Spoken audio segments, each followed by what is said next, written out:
মেয়ের কি সাহস দেখ, বিয়ে করে ঘরে চলে এসেছে। কেন মা? আমি আকাশকে খুব ভালোবাসি। বলো আকাশ। হ্যাঁ মাসিমা, আমিও পাখিকে খুব ভালোবাসি। ও কিছু করে না, ও শুধু হো হো করে ঘুরে বেড়ায়। ও তোকে খাওয়াবে কি করে? ওই লোহার জামাইকে আমি মানি না। তুই চলে আয়, তোর সিঁদুর আমি মুছে দেবো। না মা না, ও কথা বলো না। আমি আকাশকে ছাড়া বাঁচবো না। তবে তুই আমার সামনে থেকে বেরো। যতটা কষ্ট না আমি পেয়েছি, 3 গুণ কষ্ট তুই পাবি। মা, আমি তোমার কাছে আশীর্বাদ নিতে এলাম, আর তুমি এমন করে আমাদের অভিশাপ দিয়ে তাড়িয়ে দিচ্ছ। ওরে পাখি, বাবা মারা কত কষ্ট পেলে এইসব কথা বলে রে। যা, তুই আমার চোখের সামনে থেকে এক্ষুনি চলে যা।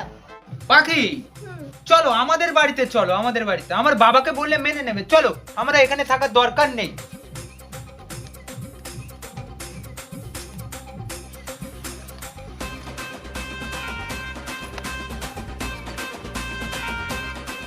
বাবা, ও বাবা। কে?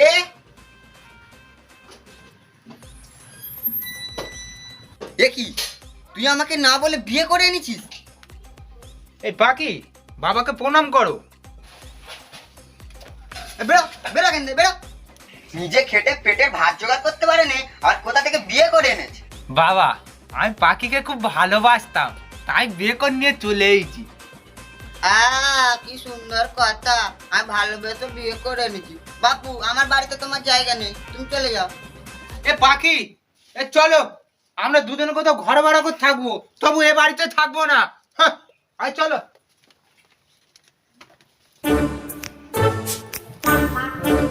এই, তুমি এখানে বসে আছো কেন? বাড়িতে তো যা চাল ছিল সব শেষ হয়ে গেছে। আজকে না চাল আনলে ভাত হবে না। কি না চলবে তো আমি কি করব? চুরি করব, ডাকাতি করব, ছিনতাই করব? কেন? তুমি তো বললে আমাকে খাওয়াবে, এখন সে কথা ভুলে যাচ্ছ? আমি কোনো ভারী কাজ ফাজ করব না। তুই একটা কাজ দেখে কাজে চলে যা। আমি কাজ করব? তোমার বলতে লজ্জা করে না একদম? না, করে না লজ্জা। এই থাম থাম থাম থাম, ওটা তোর কানে শোনার না, শোনার জিনিস তো। ওইটা খুলে দে না, ওটা বেচে ঘরে হাট বাজার করে আনি, চালাই কটা দিন। আহা, কি মরদ মানুষ! বইয়ের কানে সোনার জিনিস বিক্রি করে সংসার চালাবে।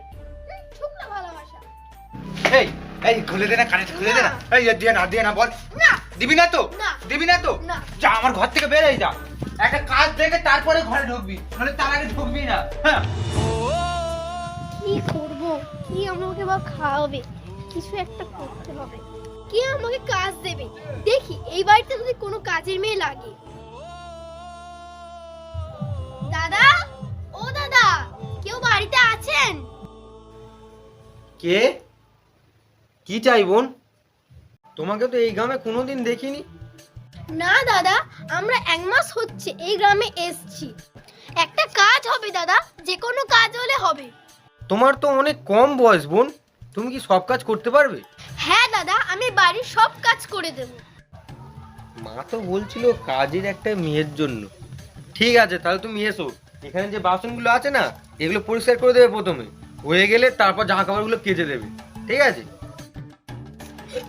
মা ঠিক কথা বলেছিল, গুরুজনদের কথা না শুনলে এমনই হয়। মেয়েটা আজ হলো 6 মাস চলে গেছে। কি খাচ্ছে, কোথায় আছে কে জানে। মাছ ছাড়া তো ভাত খেতে পারে না। আরে পাখির মা, কোথায় যাচ্ছ? তোমার আবার কি হলো? আরে দাদা, তোমাদের পাড়ায় ডাক্তার দেখাতে এসেছিলাম। ডাক্তার বলেছে 2 মাস বসে থাকতে। না তেমন কিছু নয়, মেয়েটা চলে যেতে চিন্তা করতে করতে একটু প্রেশারটা বেড়ে গেছে। বাড়িতে তো অনেক কাজ, বাড়ির কাজগুলো করবে কে? তোমার কাছে কি কোনো মেয়ের সন্ধান আছে, কাজের মেয়ের? আমার কাছে তো কোনো কাজের মেয়ের সন্ধান তেমন নেই, কিন্তু আমাদের বাড়িতে একটা মেয়ে কাজ করে। তুমি ওর সাথে কথা বলে দেখতে পারো, ও যদি তোমার বাড়ি কাজ করতে চায়। তুমি আমার সাথে এসো।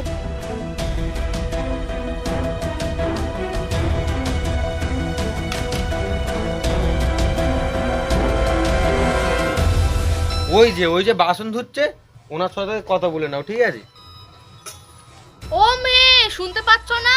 তুমি আমাদের বাড়ি কাজ করবে? এ তো আমার মায়ের গলা। মায়ের সামনে কিভাবে মুখটা দেখাবো? মেয়েটা কি শুনতে পাচ্ছে না নাকি? দেখি যায়। ও মেয়ে, শুনতে পাচ্ছ না? কি এ তো আমার পাখি। এ কি মা, তোর গলায় ফলায় এসব কিসব দাগ? এ কি? মা বিয়ে 1 মাস পর থেকে তোমার জামাই আমাকে মারধর করে আর বলে কাজ না করলে খেতে দেবে না। ভুল তো আমি করেছি মা, কি করব বলো?